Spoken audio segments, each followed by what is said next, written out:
Pak Sikin. Pak Sikin naik, Pak Sikin.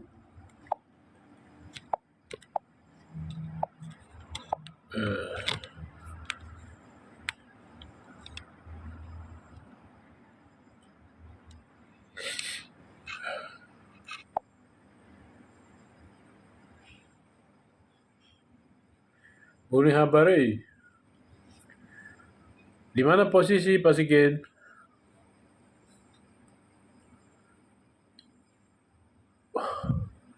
Aneka snack. Wah, mantap ini. Bisnis. Bisnis ya. Semua orang lagi pada bisnis. Jadi ya hidup itu kan tentang jual beli guys ya. Bahkan kita berjuang untuk menegakkan kebenaran pun sebenarnya itu jual beli dengan Tuhan ya. Ya kita dapat pahala itu kan ganjaran perbuatan baik kita yang kita lepaskan ke kehidupan ya, ke alam, kehidupan bersama untuk menyalakan ya obor api abadi, yaitu api cinta kasih supaya makin besar nyalanya itu di tengah-tengah kehidupan kita kan. Iya. Oke, Pak Sikin, coba nanti saya.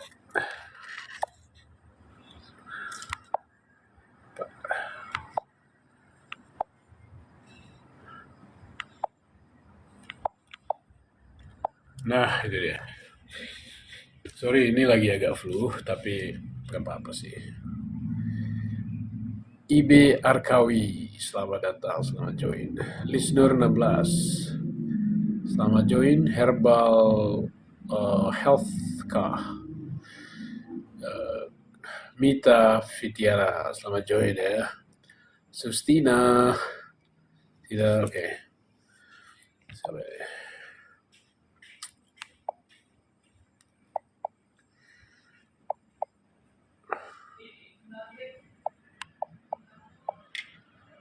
Oke, mana dia Pak Sikir tadi? Ya, ya jadi selamat join guys di koma saya Irwan Hasanuddin. Saya selalu ngomong kebangsaan ya, ngomong kebangsaan. Ya, kita harus maksudnya kebangsaan itu apa? Ya kita sebagai bangsa Indonesia kita harus tahu apa siapa kita sebagai bangsa Indonesia dan mau kemana kita sebagai bangsa Indonesia ini dalam kehidupan berbangsa, bernegara, bermasyarakat kita dan dalam kita mencapai cita-cita. Nah, bagaimana caranya ya kan? Itulah yang dimaksud. Mana Pak Sikin? Ayo nih Pak Sikin naik, Pak Sikin. Siti Arsa Collection. Ya, collectionnya apa Mbak Siti?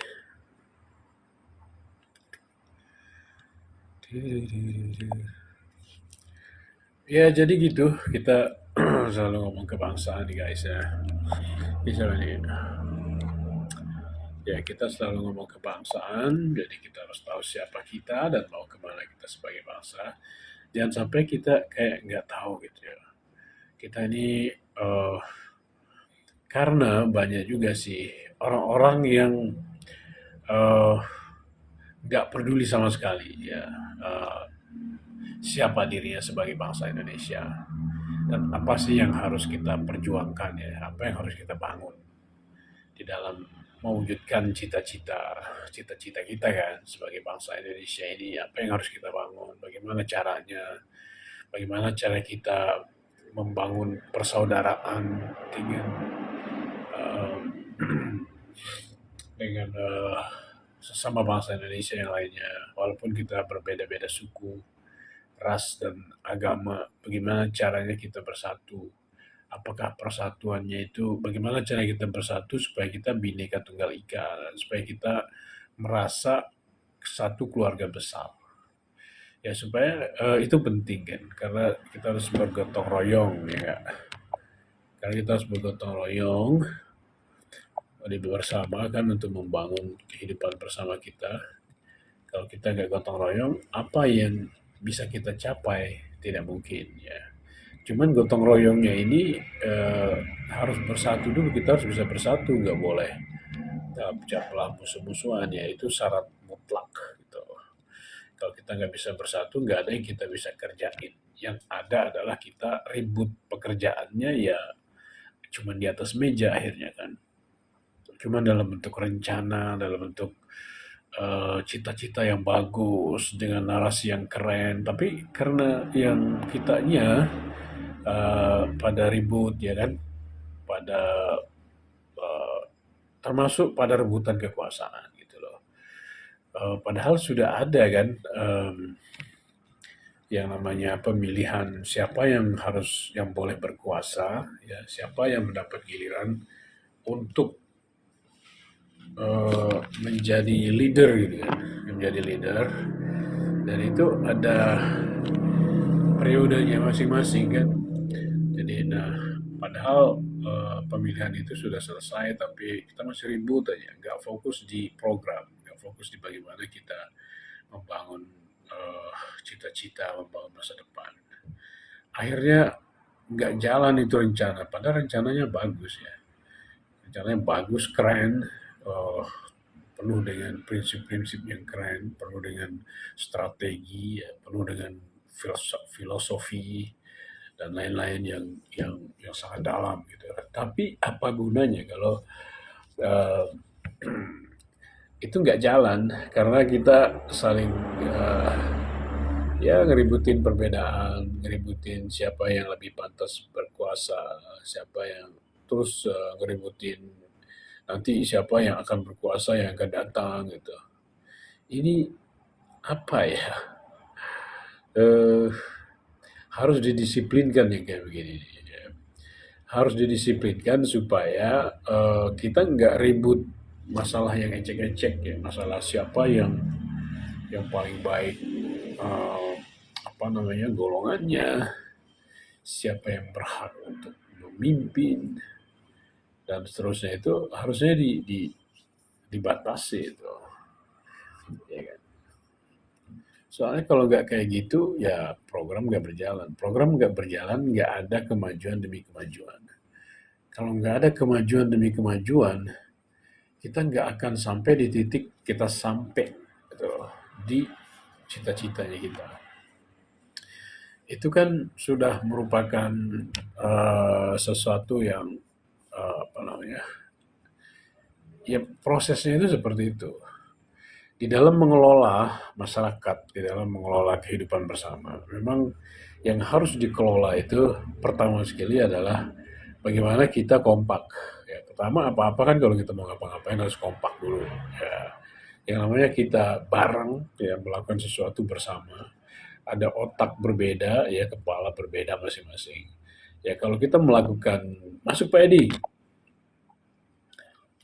kalau kita melakukan uh, sesuatu itu bersama, pertama sekali kita harus memastikan bahwa kita ini kompak. Nah, gitu. Bagaimana caranya kita supaya kompak ya? Kita harus menggalang persatuan. Bagaimana kita menggalang persatuan?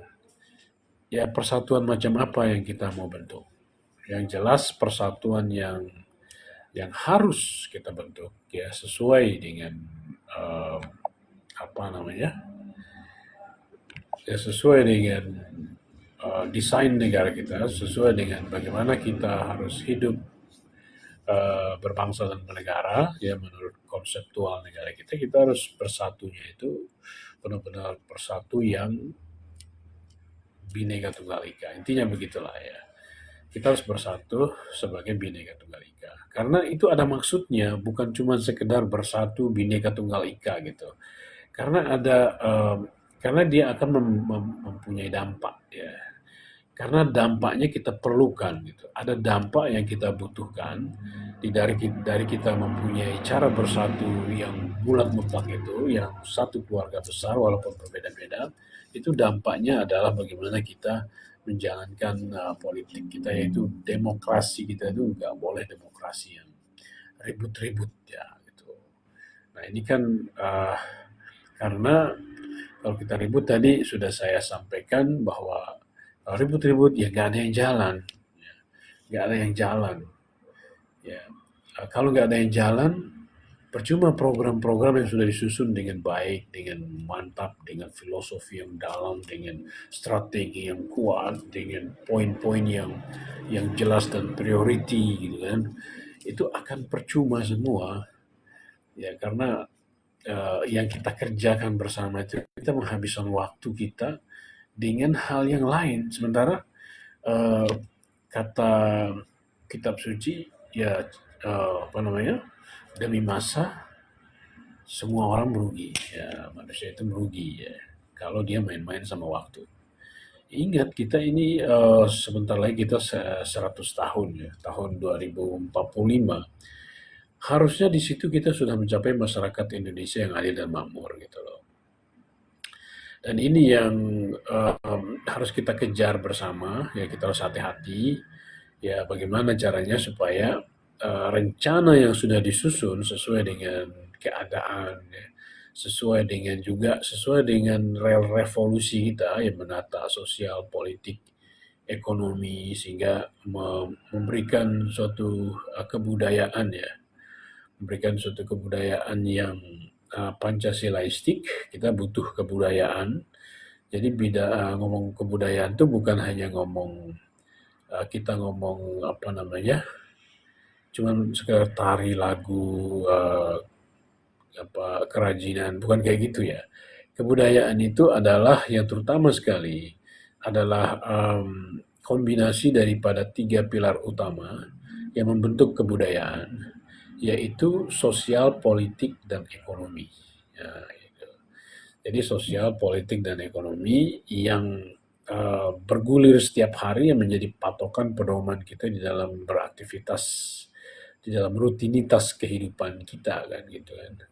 Rutinitas kehidupan kita sebagai bangsa, sebagai negara, dan itu harus dijaga gitu loh. Penyelenggaraan sosial, politik, ekonomi ini harus dijaga oleh baik oleh eksekutif ya, termasuk oleh legislatif, termasuk oleh yudikatif, oleh masyarakat, oleh TNI, oleh Polri, ya, oleh organisasi-organisasi massa, oleh seluruh anggota masyarakat di Indonesia ini dari Sabang sampai Merauke. Jadi ada sosial, politik, ekonomi yang kita tanam untuk menghasilkan sebuah kebudayaan dan kebudayaan ini merupakan kayak semacam dia itu menjadi sebuah energi gitulah. Menjadi energi yang meliputi seluruh kehidupan kita dan saat kita berada di dalam budaya seperti itu yang dibentuk oleh sosial, politik, dan ekonomi yang kita rancang, kita internalisasi, yang kita install di dalam kehidupan kita itu, maka kebudayaan itu akan memberikan kepada kita kepribadian. Ya, kepribadian akan mengecas gitu semua orang, ya memasukkan kayak semacam energi listrik gitu kan yang masuk dicas kepada semua orang itu menjadi mempunyai kepribadian yang luhur guys ya. Kepribadian yang luhur oleh budaya tadi itu, budaya yang dibentuk oleh rutinitas sosial, rutinitas politik, rutinitas ekonomi yang benar-benar berdasarkan kepada Pancasila Bhinneka Tunggal Ika. Ya. Jadi sekali lagi kalau kita mau ya kita harus kembali ke basic ya, kembali ke dasar yaitu membaguskan kita punya persatuan ya, persatuan. Semua berangkat dari persatuan. Persatuan kita ini mau nggak mau kita harus melibatkan sila-sila Pancasila supaya kita benar-benar bisa bersatu seperti yang kita harapkan.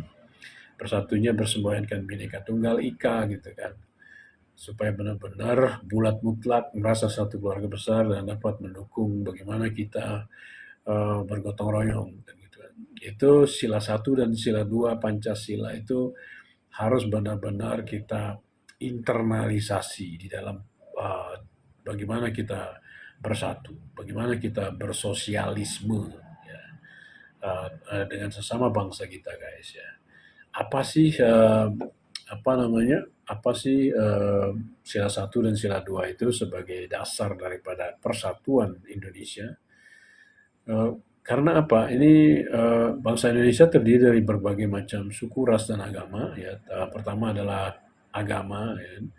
Itu banyak sekali agamanya, jadi harus ada cara untuk mempersatukan. Cara mempersatukan ini harus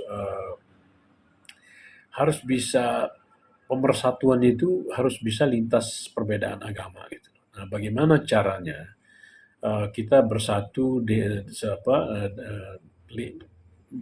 melampaui ya perbedaan agama, ya bukan hanya bersatu dengan sesama umat beragama kita sendiri, tapi bisa bersatu dengan semua umat beragama. Caranya adalah pertama kita punya sila ketuhanan yang Maha Esa, guys ya. Ketuhanan yang Maha Esa ini justru bukan bicara satu kelompok ya. Ada yang bilang oh itu bicara tauhid di dalam Islam gitu ya. Eh, enggak gitu. Ya memang iya, tapi maksudnya bukan cuma Islam maksudnya di situ. Ya, jadi kalau ada yang mengklaim-klaim itu hanya untuk umat Islam itu salah besar ya. Ketuhanan yang Maha Esa, pertama kita uraikan dulu kata ketuhanan ya. Kata ketuhanan itu apa sih kalau bicara Tuhan kan ada Tuhan, ada kalau turun lagi manusia, manusia, ada lagi bangsa, bangsa, suku, suku, keluarga, keluarga pribadi kan gitu kan. Eh, tingkatannya seperti itu ya. Tingkatan apa namanya persatuan itu. Jadi kalau pribadi ya bagaimana kita bersatu jiwa kita itu supaya selaras semua sama fisik kita kan. Nah kalau keluarga misalnya bagaimana bersatu orang tua dan anak-anak antara orang tua, istri dan suami, anak-anak dengan anak-anak dan uh, dua-duanya itu semua bersatu semua. Itu kan seperti itu. Terus suku juga kayak gitu, ada pemimpinnya juga persatu bagaimana secara vertikal, bagaimana secara horizontal. Ada bangsa menjadi sebuah negara, ada pemerintahan segala macam. Kemudian bangsa-bangsa internasional, ada persaudaraan bangsa-bangsa, kan gitu kan. Nah, ada sekarang antar agama gitu. Di dalam sebuah bangsa itu kelompok-kelompoknya banyak agama-agama dan kita mau nggak mau kan harus bersatu, ya kan? Mau nggak mau kita harus bergotong royong, tolong menolong, membangun kehidupan bersama, mewujudkan cita-cita, terwujudnya masyarakat adil makmur. Nah, jadi kita harus bersatu dengan tadi itu ya ketuhanan. Ketuhanan ini artinya kita bersatunya luas gitu loh, bukan cuma sama kelompok sendiri, tapi semua yang berada bahkan di alam semesta ini kita bisa menjadi satu ya dengan dasar ketuhanan itu ya. Kita satu dengan semua makhluk di alam semesta ini, kita semua satu. Termasuk manusia-manusia lain yang berbeda agama dengan kita ya, komunitas manusia lain yang berbeda agama dengan kita. Nah, karena apa? Apa sih ketuhanan ini ajarannya ya? Semua semua agama memahami bahwa ketuhanan itu bicara tentang ya cinta kasih, ya tentang kasih sayang, ya, roh kasih sayang, roh cinta kasih yang dipakai oleh Tuhan untuk bahkan menciptakan, menata, mengatur, memelihara, merawat, menyembuhkan bahkan ya yang ada di alam semesta ini itu dengan roh cinta kasih gitu ya. Dan kalau kita semua orang masuk ke dalam roh cinta kasih itu ya kan semua agama pasti sepakat ya dengan roh cinta kasih, maka kita akan bisa bersatu dengan semua orang gitu ya. Yang walaupun kita beraneka ragam agama, walaupun agama kita berbeda, doktrin kita berbeda bahkan ya. Doktrin kita berbeda, bahkan bedanya itu seperti antara timur dan barat, kayak nggak nyambung sama sekali. Tapi kalau kita udah bicara cinta kasih, oh ini nyambung sama siapapun, nyambung sama makhluk apapun gitu loh. Ya kan. Jadi kalau bicara bersatu lintas agama itu harus singkirkan dulu doktrin masing-masing gitu kan. Karena doktrin ini bukan Tuhan, ya, doktrin itu bukan Tuhan, tapi yang Tuhan itu ya Tuhan itu sendiri yang menciptakan alam semesta ini, yang yang menggelar roh roh cinta kasih itu di dalam alam semesta, di dalam kehidupan kita supaya semuanya menjadi tertata, teratur, seimbang, agung, sejahtera dan lain-lain kan. Nah, kalau semua masuk ke dalam roh cinta kasih itu, kita semua dapat bersatu. Nah, apalagi ditegaskan dengan kata yang Maha Esa, bahwa Tuhan itu Esa. Gitu kan. Kalau Tuhan itu Esa, berarti eh, berarti kan Tuhan itu untuk semua makhluk di atas dunia ini gitu loh. Atau semua makhluk di atas dunia ini itu diciptakan atau berasal atau datang dari bersumber dari eh, Tuhan itu. Gitu. Ya, Tuhan itu Esa itu seperti itu. Ya, jadi oleh karena itu kita harus merasa berasal dari asal yang sama. Kita harus merasa diciptakan oleh pencipta yang sama, sekalipun kita berbeda agama, berbeda terminologi ya, di dalam keagamaan kita, dan berbeda doktrin. Ya karena sekali lagi doktrin itu bukan Tuhan, doktrin itu adalah bahasa bagaimana kita menarasikan, mengungkapkan siapa itu Tuhan dan apa kehendaknya atas kita gitu. Tapi pada dasarnya semuanya bicara cinta kasih. Nah disitulah karena seluruh alam semesta ini diatur oleh Tuhan dengan roh cinta kasih itu. Ketika kita bicara roh cinta kasih, maka kita dapat bersatu dengan semua. Dan bersatunya benar bersatu yang memungkinkan untuk diwujudkannya bersatu dengan berbineka tunggal ika. Bersatu dengan merasa sebagai kita ini satu keluarga besar. Gitu loh. Kita ini bahkan merasa tubuh yang satu. Tubuh yang satu. Dengan cinta kasih itu kita bisa menjadi persatuan kita itu seperti persatuan seperti tubuh yang satu, satu keluarga besar.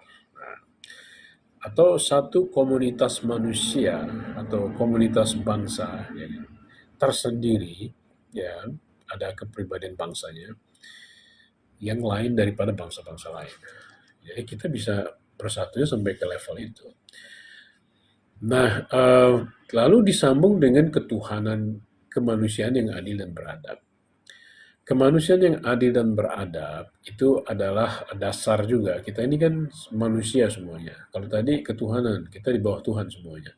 Kemanusiaan, kita semua manusia. Ya. Kalau namanya manusia, ya kita nggak boleh dong saling menyakiti ya. Ya, karena kalau kita bicara kemanusiaan, berarti kita bicara keadilan. Nanti kita bicara saling membiarkan untuk hidup. Ya kan, sesuai dengan corak masing-masing.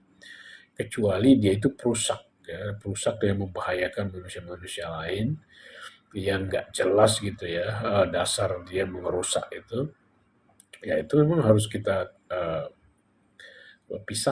pisahkan diri kita dari orang-orang seperti itu. Atau kalau dia ya harus orang itu harus diberi pembatasan supaya dia tidak mempengaruhi kehidupan yang lain gitu kan.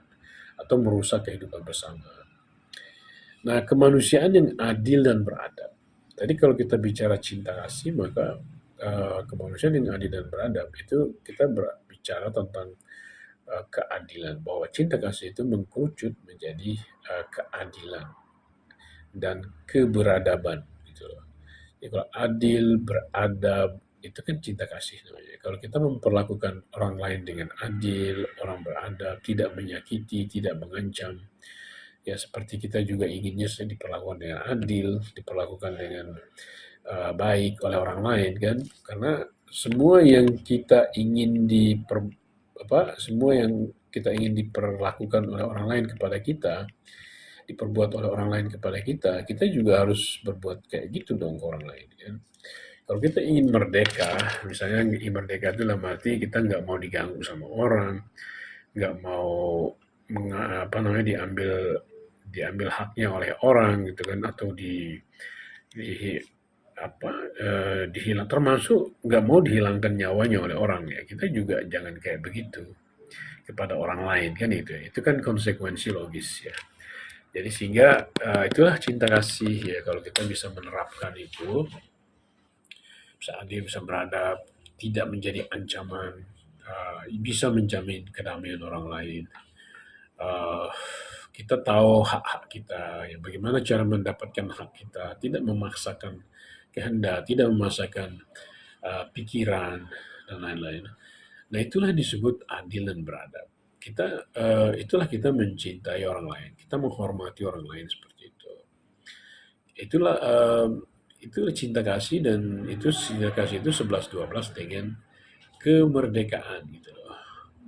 Ya kan, kemerdekaan itu terkait dengan uh, nilai-nilai seperti peri kemanusiaan, peri keadilan. Jadi kalau kita ingin dihormati kemerdekaannya oleh orang lain, kita juga harus menghormati kemerdekaan orang lain dengan cara kita saling memperlakukan dengan tadi itu berperi kemanusiaan, berperi keadilan. Ya, berperi kemanusiaan itu apa sih? Kan gitu ya. Berperi kemanusiaan itu eh, ya kita memperlakukan manusia lain sebagai manusia juga kayak kita. Ya. Kalau kita ingin diperlakukan sebagai manusia oleh manusia-manusia lain, ya kita juga harus berperi kemanusiaan lah kepada orang lain. Apa itu berperi keadilan?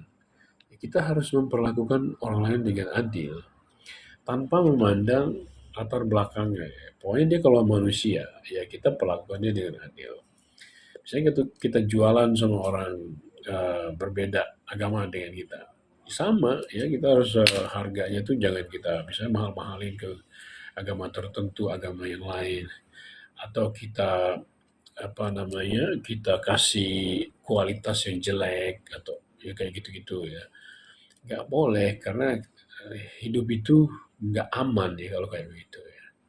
Nggak aman. Kita inginnya damai dan sejahtera ya. Aman, damai, sejahtera, adil, beradab, makmur.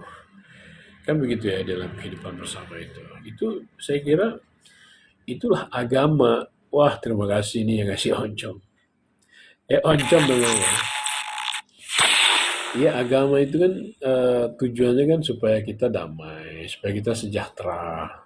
Jadi dalam kehidupan ini, cuman untuk mencapai itu ya kita harus bersatu. Cuman supaya bersatu lagi kita harus mengerti bagaimana kita bersatu. Nah, di dalam persatuan wajib ada yang namanya cinta kasih. Itu memahami cinta kasih sebagai dasar, sebagai platform ya.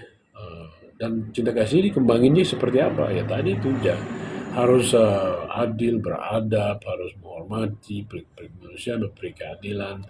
Jadi mau nggak mau kita harus jadi orang baik. Gitu.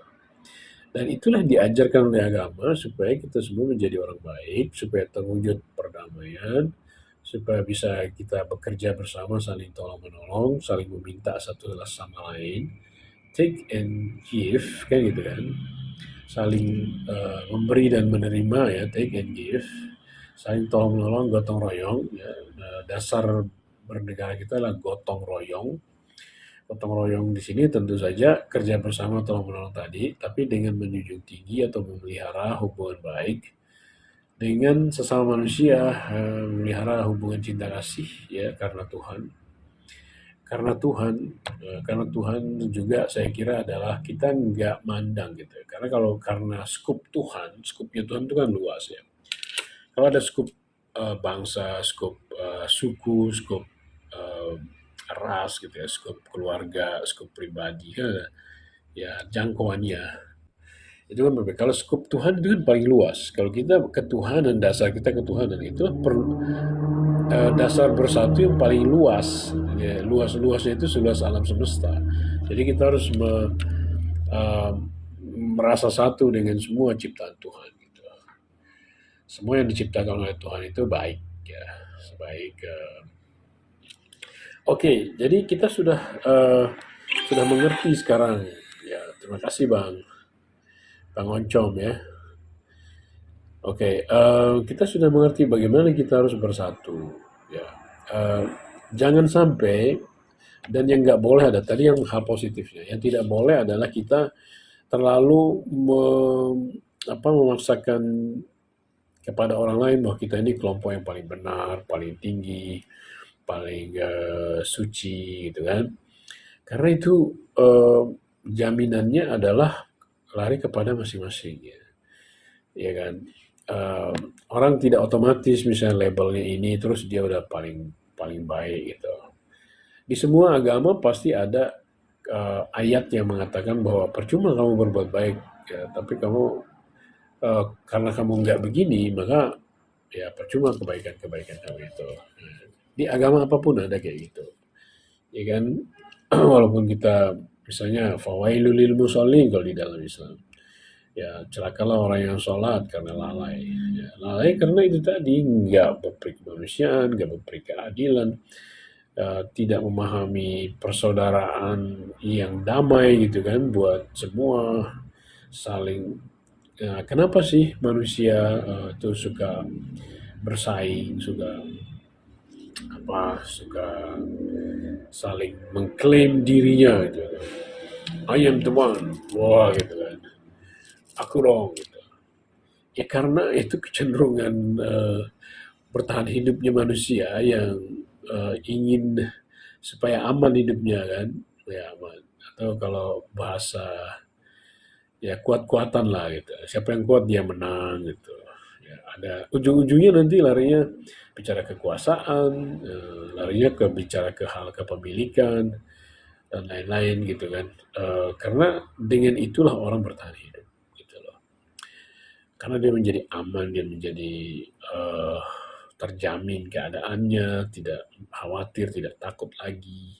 Nah, orang tuh sebenarnya mau bertahan hidup aja semua itu. Cuman bertahan hidupnya kita tuh harus ingat zaman nih kan, harus kita ingat zaman. Bagaimana sih zaman sekarang bertahan hidupnya? Oh, bertahan hidup zaman sekarang itu kita ini sudah bisa lebih beradab lagi lah, ya. Lebih civilized, lebih beradab. Nggak kayak dulu, kalau zaman dulu kan masih pola-pola hutan gitu ya kita pakai, gitu ya. Seperti paksa memaksa, mangsa-mangsa gitu kan. Ya ala dunia hutan lah, bagaimana memangsa gitu kan. Seperti budaya penaklukan dan pendudukan. Ya. Kita adalah bangsa yang menghapuskan budaya penaklukan dan pendudukan. Jalan perang senjata to kill or to be killed itu. Jadi kita mengatakan di konstitusi kita, em, sesungguhnya kemerdekaan itu ialah hak segala bangsa. Penjajahan di atas dunia harus dihapuskan karena tidak sesuai dengan pri kemanusiaan dan pri keadilan. Jadi pendudukan atau kolonialisme itu adalah sesuatu yang kita hapuskan, ya kan? Pertama dimulai dari penderitaan kita sendiri sih dulu ya. Kita tahu bahwa pendudukan atau kolonialisme itu sangat kejam. Kita penuh dengan penderitaan. Penjajah yang memandang, yang menyebut dirinya pemimpin atas kita, itu bukannya menolong kita, bukannya melindungi kita, bukannya mendidik kita, bukan mensejahterakan kita, bukan membuat hidup kita jadi bermanfaat gitu kan, tapi justru memperbudak kita gitu loh. Uh, dia memperbudak kita sehingga kita menjadi menderita, kita suka kerja paksa, ada segala macam dipaksa gitu kan. Kita nggak benar-benar sejahtera, nggak benar-benar damai. Nah itulah awalnya kan dari situ kita dulu. Kita pernah menderita seperti itu dan kita ajaran apapun ya yang manusiawi ya, ajaran termasuk ajaran Tuhan pasti melarang yang namanya perbudakan, pasti melarang yang namanya perbudakan itu. Jadi kita menghapuskan perbudakan. Ya, kemerdekaan ialah hak segala bangsa, penjajahan di atas dunia harus dihapuskan karena tidak sesuai dengan pri kemanusiaan dan pri keadilan. Ya, tidak sesuai dengan pri kemanusiaan. Oleh karena itu kan apa namanya, tidak sesuai dengan pri kemanusiaan dan pri keadilan itu, maksudnya gini, uh, kenapa kolonialisme terjadi? Karena ada penaklukan. Jadi ada budaya penaklukan lalu diikuti oleh pendudukan. Menaklukkan dengan senjata, dengan tentara, gitu kan, dengan alat-alat perang. Lalu setelah kalah bertekuk lutut musuhnya, terus didudukin tempatnya itu. Wilayah itu didudukin, dikuasain wilayahnya, diambil sumber daya alamnya, bahkan diperbudak penduduknya gitu kan, atau disetting pikiran penduduknya itu supaya menguntungkan buat si penjajah yang si pendudukan itu. Nah itu jadi kita imperialisme kolonialisme itu kita hapusin. Kita adalah bangsa yang menghapuskan imperialisme dan kolonialisme ya. Dan kita melawan bangsa-bangsa yang membangkitkan kembali budaya penaklukan dan pendudukan itu di atas dunia. Kita lawan karena kita itu tidak sejalan dengan konstitusi kita, dan kita tahu bahwa konstitusi kita itu adalah konstitusi yang benar gitu ya. Kemerdekaan hak segala bangsa itu bukan cuman untuk membebaskan diri kita dari penderitaan. itu justru fitrah manusia gitu loh, ajaran Tuhan, ya kan. Oleh karena itu kita pikir ini adalah kebenaran, kemerdekaan hak segala bangsa itu adalah kebenaran, ya kan. Itu adalah kehidupan yang lebih tinggi, yang lebih level yang lebih tinggi di dalam kehidupan sosial umat manusia, tatanan umat manusia kan, tatanan kehidupan umat manusia itu levelnya lebih tinggi kemerdekaan itu. Sehingga kita menghapuskan imperialisme kolonialisme. Jadi kalau ada sekarang di atas dunia ini budaya saling takluk menaklukkan, duduk menduduki, gitu kan, itu kita lawan. Itu kita tidak terima itu loh. Kita tidak bisa menerimanya. Kita akan menghentikan itu dengan kemampuan kita. Ya, kalau kita kuat sekali, mungkin kita lakukan uh, dengan apa namanya, dengan kekuatan. Gitu. Kalau kita cuma mampunya diplomasi, ya paling diplomasi. Gitu. Nah, seperti itu. Kita menghapuskan itu. Apalagi yang kita hapuskan uh, dari budaya manusia yang sudah usang, gitu ya. Salah satunya juga adalah kita ingin menghapuskan di dalam kepemimpinan. Di dalam kepemimpinan negara, berbangsa, bernegara, kan ada pemimpinan pemerintah gitu kan. Kita tidak ingin di situ sistemnya itu feodal sebenarnya.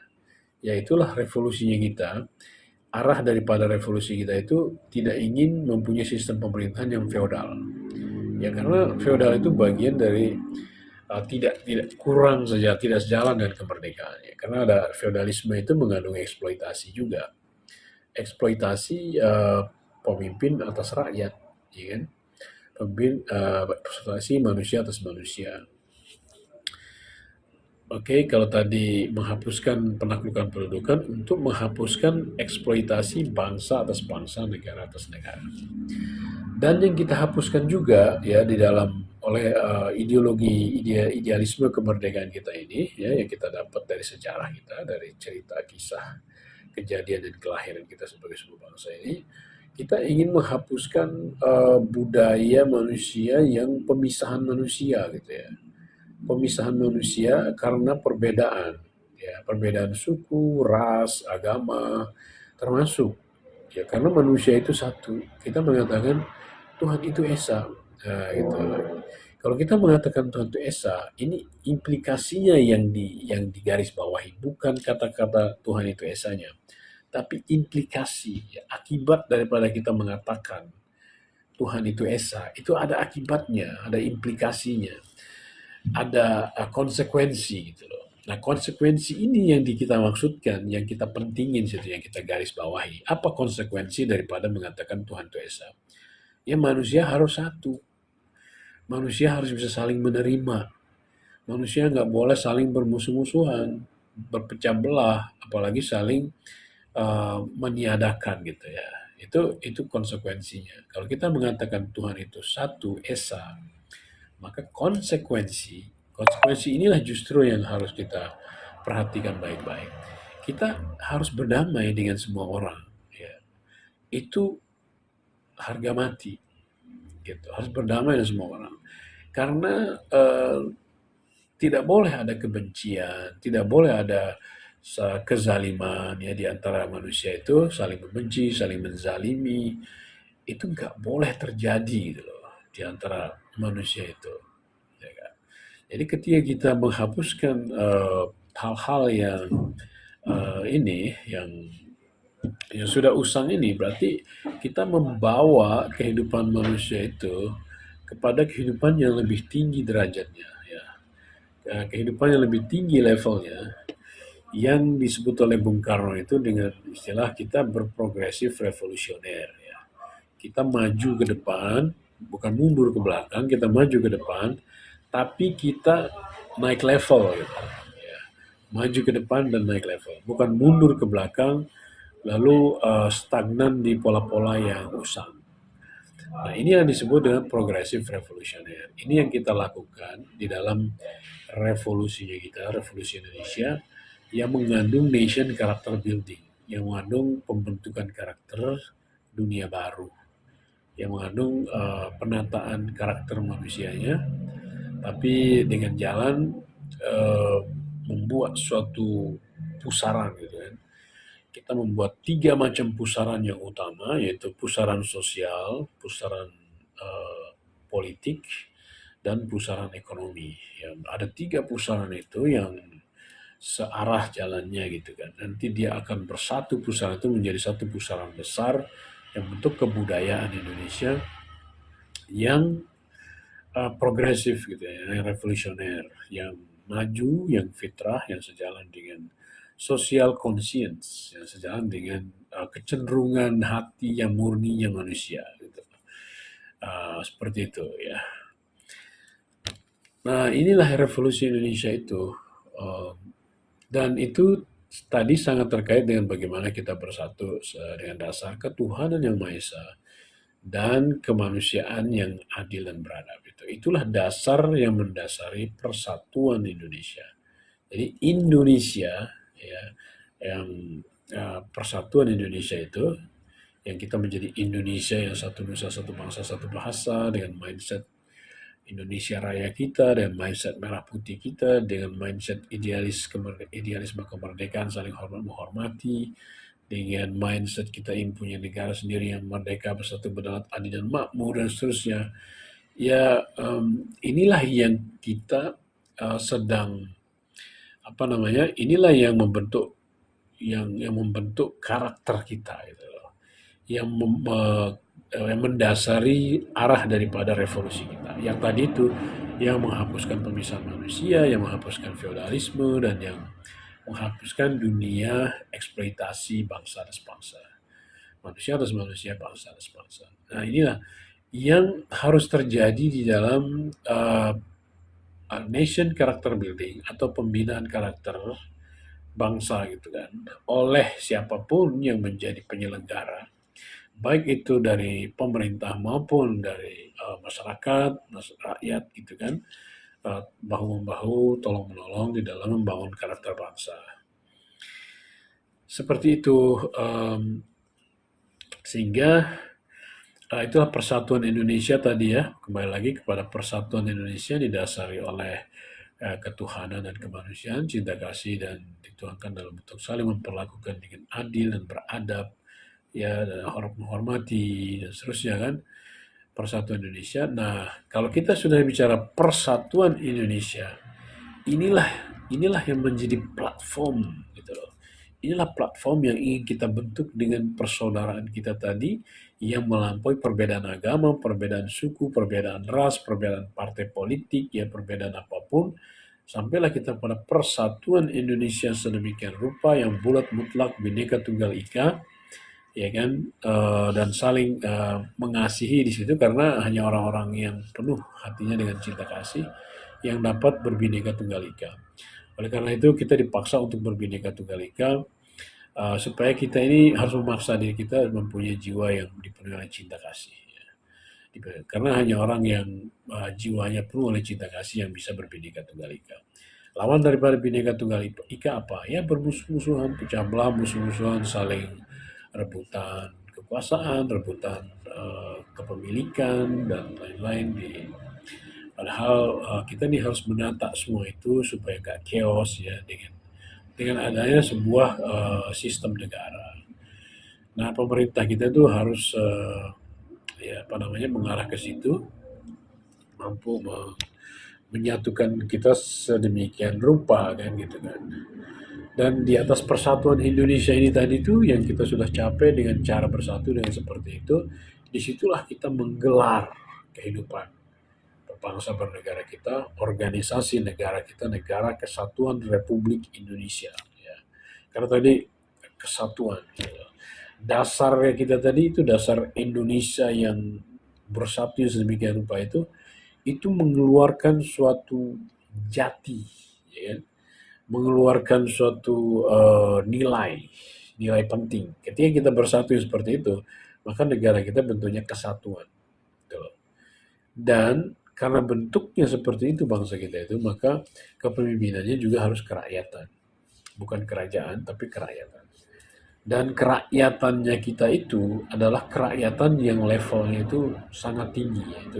Apa itu kerakyatan yang levelnya sangat tinggi? Yaitu kedaulatan rakyat. Tuh. Itu mutlak ya. Itu maksudnya kedaulatan rakyat itu memang memang memang kedaulatan yang real gitu loh. Apa buktinya? Ya kemarin aja kita coba lihat aja di mana-mana itu ya pemerintahan di mana-mana pada kalah sama rakyat. Rakyat itu kan banyak gitu kan. Jadi mereka itu punya kekuatan yang luar biasa. Jadi kedaulatan rakyat itu adalah kedaulatan yang cerdas gitu ya. Itu adalah siasat yang paling cerdas di dalam sistem kepemimpinan kerakyatan yang berkedaulatan rakyat itu.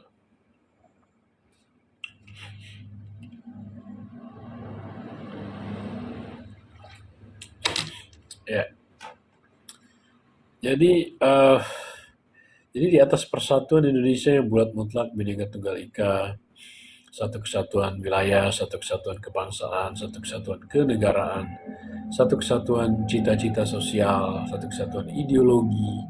Di atas itulah kita menggelar, ya, dengan cara seperti itulah kita menggelar kehidupan bernegara kita. Ya kan? Nah, ini yang harus dibangun kalau kita mau mencapai cita-cita kita, nggak bisa kayak apa namanya telanjang gitu aja ya. Nah, maksudnya nggak pakai apa-apa gitu. Kita harus membentuk sistem, guys. Ya, kita harus menata sistemnya. Ya, sistemnya itu ditata tadi sudah bolak-balik saya ngomong ada sosial, politik, ekonomi harus tertata. Ya, ada kalau sosial ada persatuan, ada segala macam. Bagaimana cara kita bersatu? Oh, muncullah Pancasila, ketuhanan yang Maha Esa, kemanusiaan yang adil dan beradab, sehingga terwujud persatuan Indonesia dan persatuan sedemikian rupa sehingga di atas itulah kita menggelar kehidupan bernegaranya kita gitu loh.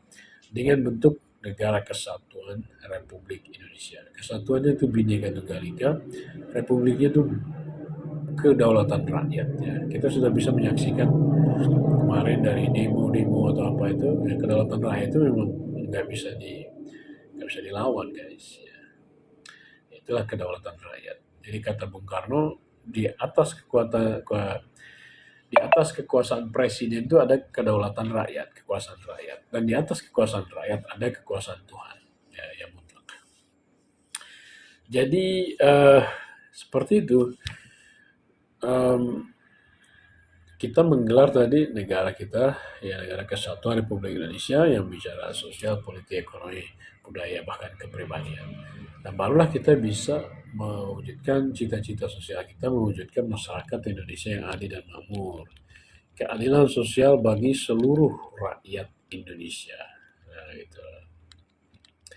Keadilan sosial bagi seluruh rakyat Indonesia.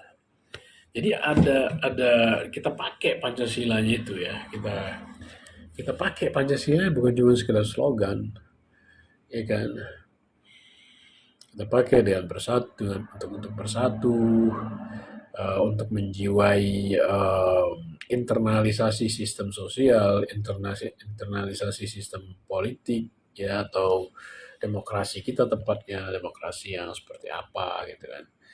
Dan ekonomi kita sebagaimana ya, menjiwa itu sehingga lahir suatu kebudayaan sebagai buah daripada internalisasi daripada sistem sosial politik ekonomi yang Pancasilaistik. Buahnya adalah kebudayaan, dia terbentuk dengan sendirinya. Ya, tapi yang harus kita kerjakan adalah sistem sosial politik ekonominya yang harus kita kerjakan. Harus kita bangun ya dengan kreatif, dengan perencanaan, dengan rancangan, dengan strategi ya dengan filosofi mendalam dan lain-lain.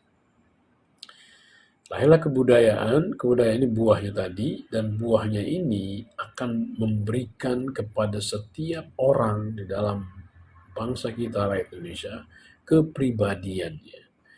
Ya, jadi kepribadiannya itu nggak cuma kita bangun sendiri masing-masing, ya itu tergantung tiap orangnya katanya gitu. Nggak segampang itu kita ngomong tuh.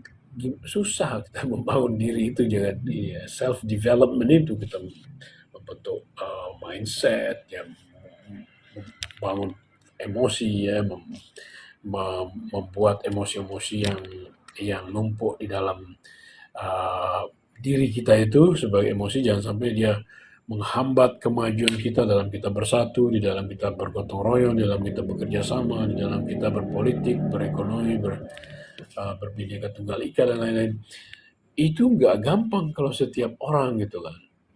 Tapi kalau kita internalisasi secara kolektif, secara bersama-sama kita internalisasi sistem sosialnya, sistem politik, sistem ekonomi. Itu nanti kita memang capeknya di situ ya, capeknya karena bukan cuman kita rajin untuk menginternalisasi dengan pedoman yang ditetapkan, yang ditentukan, tetapi kita juga harus menjaganya supaya tetap berjalan, gitu loh.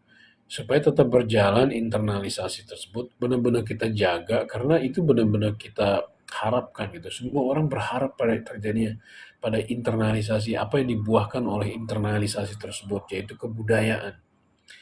Ya, kebudayaan itu yang kita tunggu gitu loh. Dari hasil daripada internalisasi sosial politik ekonomi yang dijiwai oleh Pancasila, yang ditulis dalam bentuk pasal-pasal dalam Undang-Undang Dasar 45 dan ayat-ayatnya yang kita kembangkan menjadi undang-undang, kemudian menjadi strategi, uh, rencana, rancangan dan lain-lain, membuat program, pelaksanaan dan seterusnya kan gitu kan.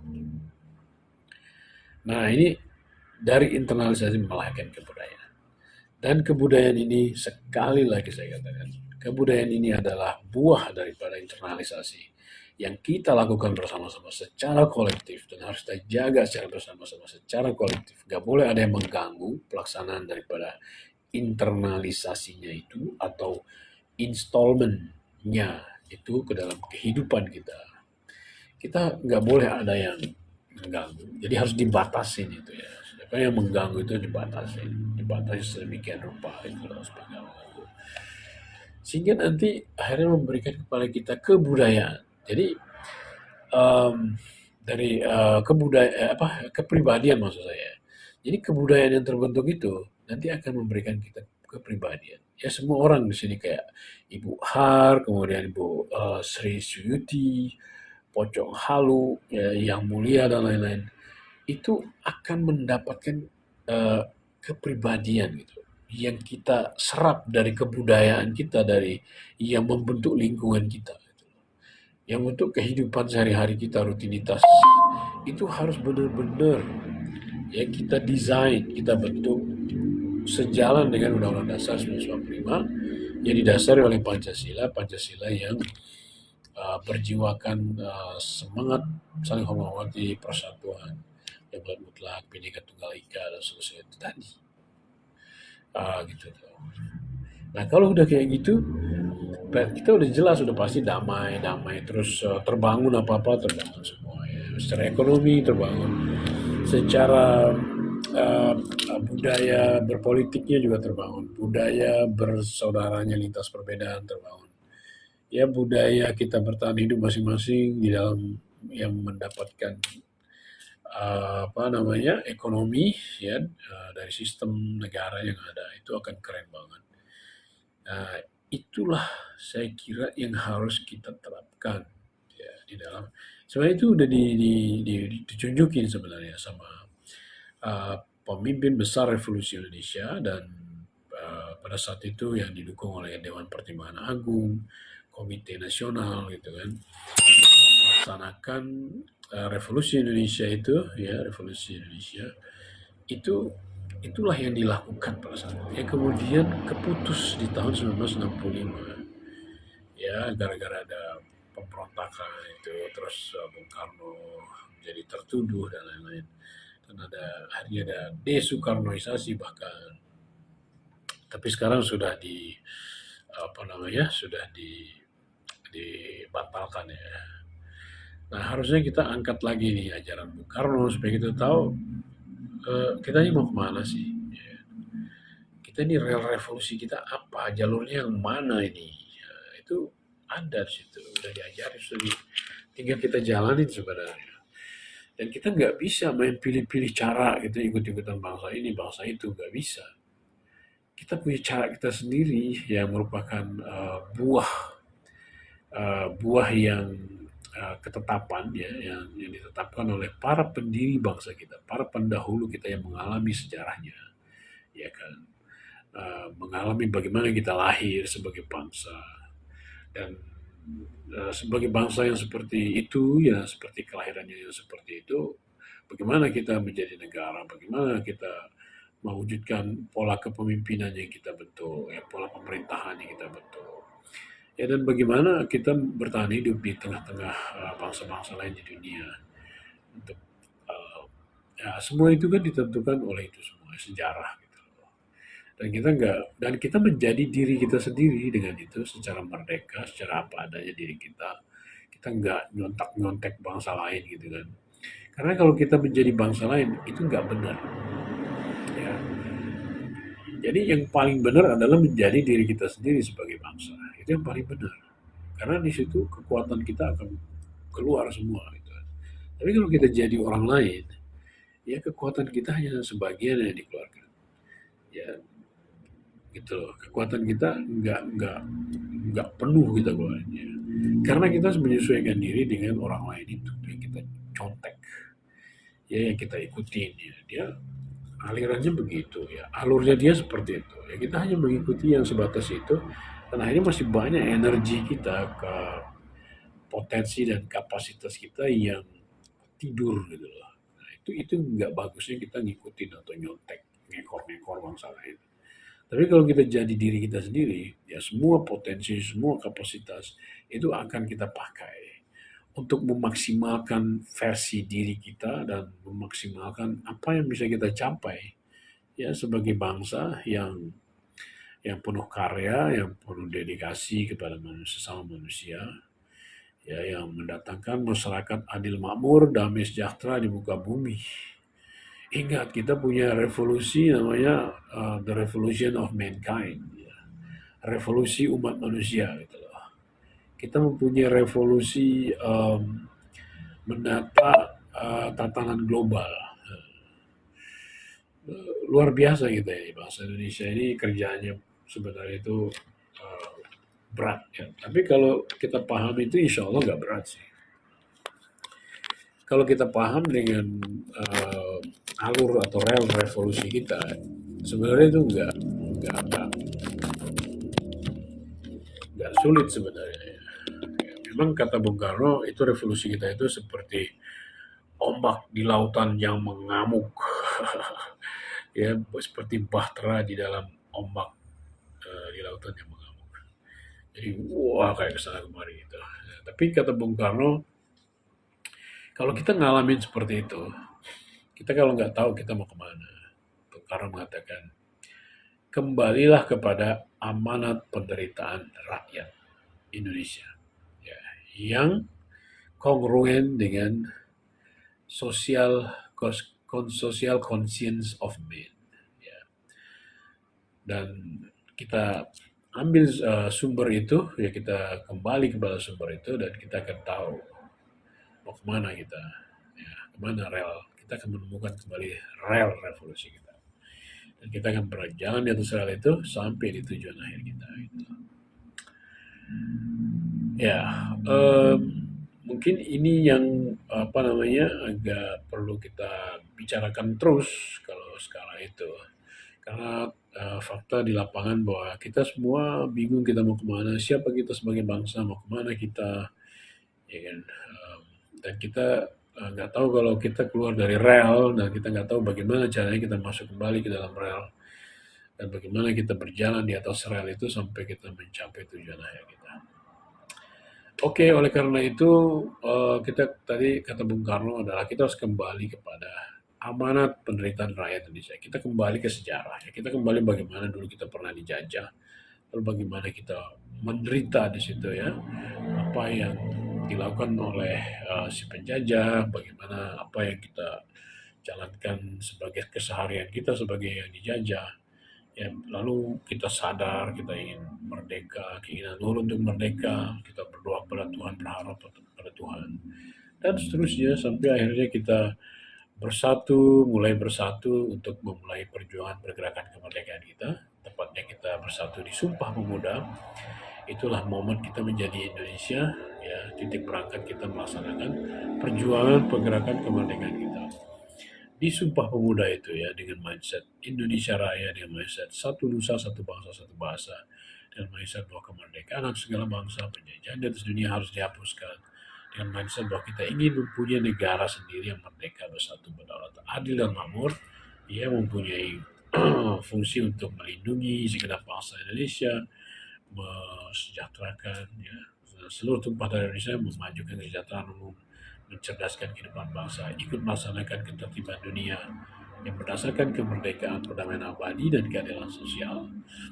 Maka disusunlah kemerdekaan kebangsaan Indonesia itu dalam suatu undang-undang dasar. Akhirnya kita membentuk undang-undang dasar kita. Ya, dengan pernyataan proklamasi kita itu di 17 Agustus, ya, kita mendapatkan syarat negaranya, yaitu kita sendiri sebagai bangsa dan tanah air kita adalah syarat negara, dan pemimpin kita sebagai cikal bakal dari pemerintah kita. Kita mempunyai modal, syarat negara kita 18 Agustus menjadikan apa yang lahir di proklamasi sebagai bahan baku untuk menyusun konseptual negara kita, untuk mendirikan negara kita, membentuk negara kita, membentuk pemerintahan dan konseptual negara kita secara keseluruhan sebagai real revolusinya kita kan gitu kan. Cuman kita mengalami kita mengalami pengalamannya agak panjang ya, dimulai dari mempertahankan kemerdekaan, ada gangguan itu, mempertahankan kemerdekaan, tapi kita berhasil, merdeka atau mati, dan kita merdeka.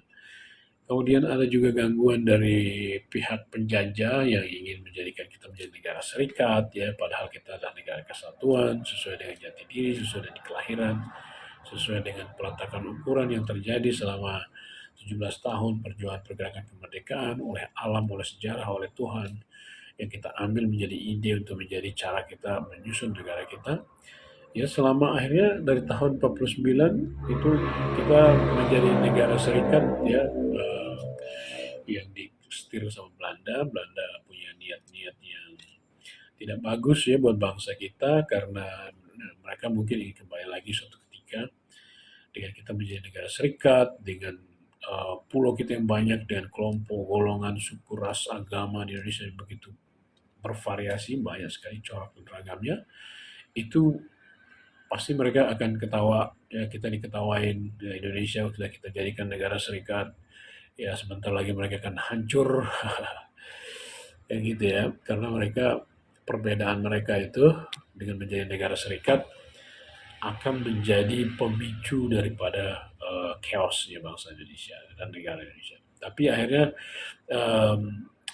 para pendiri bangsa kita nggak sebodoh itu ya. Kita konstitusi RIS buatan konferensi meja bundar kita oleh para pendiri bangsa diganti menjadi Undang-Undang Dasar Republik Indonesia Serikat sementara gitu, 50 ya, UDS 50, yang menjadi sebenarnya itu untuk memutus diri kita dari Belanda dan menjadi batu loncatan untuk kembali kepada Undang-Undang 45 yang visinya adalah bahwa negara Indonesia adalah negara kesatuan yang berbentuk republik. Nah, gitu.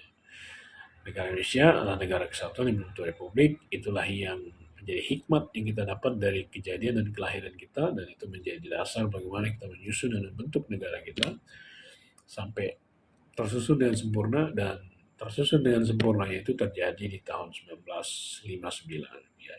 Jadi selama 10 tahun dari tahun 1949 sampai tahun 1959 kita itu keluar dari rel revolusi.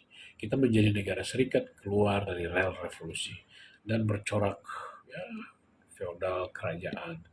Ya padahal sebenarnya kita republik berkedaulatan rakyat. Memang karena kita baru lahir ya, kita nggak bisa langsung jadi jebret gitu, karena itu tergantung dari manusianya. Manusianya yaitu bapak-bapak kita dulu, nenek moyang kita dulu, yang hidup di awal-awal kemerdekaan kita.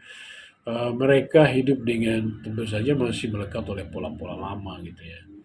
Pola-pola lama, pola-pola ya masih bicara perbedaan, permusuhan antara perbedaan suku, ras, agama gitu kan, masih melekat oleh itu. Kemudian juga masih melekat oleh pola-pola feodal, ya kan. Sampai sekarang kita masih melihat itu, akibatnya ada yang joget-joget, dapat kenaikan gaji gaji tiap hari 3 juta segala macam. Itu kan dampak daripada feodalisme gitu loh. Jadi kayak rakyat itu tereksploitasi. Kemudian juga kita juga masih melekat oleh pola-pola dunia penaklukan dan pendudukan seolah jadi menang-menangan gitu ya, siapa yang harus berkuasa itu ya, jadi para sikat sikut.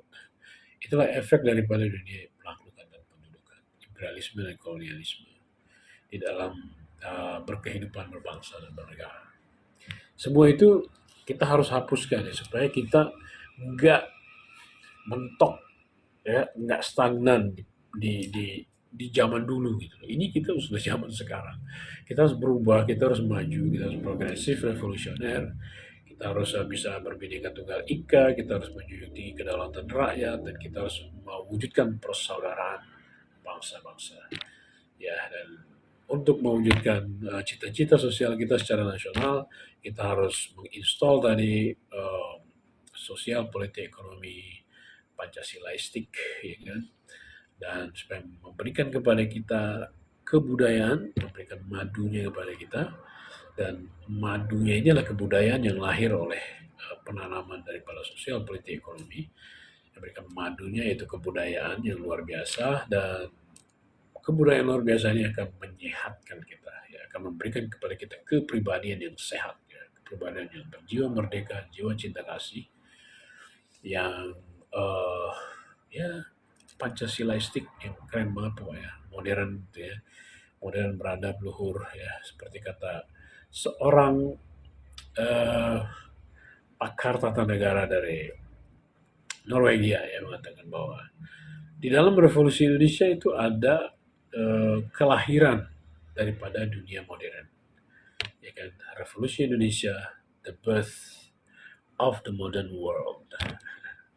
Jadi kelahiran daripada dunia modern. Oke, jadi harusnya kita bangga sama negara kita, bangsa kita yang sebenarnya kita dipilih oleh alam ya, oleh Tuhan untuk menjadi bangsa yang punya pekerjaan yang tidak kecil untuk ya memajukan dunia ini. Ya, tapi kita harus sadar dulu siapa kita sebagai bangsa, mau kemana kita sebagai bangsa dengan negara kita, dan kita benar-benar menjalankan revolusi yang belum selesai dengan mengacu kepada apa yang ditunjuki oleh para pendiri bangsa kita, amanat para pendiri bangsa kita. Kita harus mengacu pada situ supaya benar-benar selesai dan tercapai segala macam cita-cita. Terwujud masyarakat adil makmur, masyarakat Indonesia ratusan juta insan kamil yang hidup dengan bahagia di bawah kolong langit ciptaan Tuhan, dan juga kita menjadi rahmatan untuk segala bangsa. Oke, jadi itu saja ya saya kira. Terima kasih atas kehadiran guys, dan kesediaannya untuk mendengarkan ya. Mudah-mudahan kita semua selalu dalam keadaan sehat, walafiat. Tuhan yang Maha Kuasa menyempurnakan nikmat kemerdekaan yang diberikan kepada kita di 17 Agustus 1945 supaya sempurna terwujud masyarakat Indonesia yang damai, sejahtera, adil, makmur, dan bahagia. Terima kasih. Assalamualaikum warahmatullahi wabarakatuh.